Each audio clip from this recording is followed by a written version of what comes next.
చదువుకోవాలి. 2 నేను సంస్కారము, విలువలు, ధర్మం పట్ల ప్రేమ కలిగి ఉండాలి.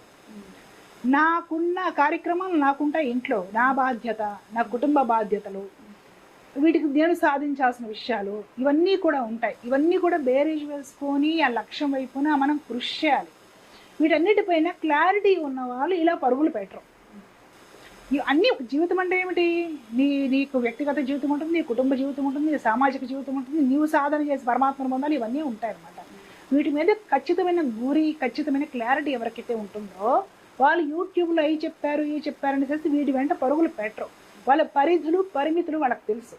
చూడు, నేను నిత్య పూజ ఎంతసేపు చేసుకోగలను, కాసేపు కుదిరినప్పుడు భగవంతుడిని ధ్యానించగలను, ఏ మధ్యాహ్నం వేళ 10 నిమిషాలు కుదిరితే రామాయణం చదువుకోగలను, సాయంత్రం వేళ సంధ్యాదీపం పెట్టుకోగలను.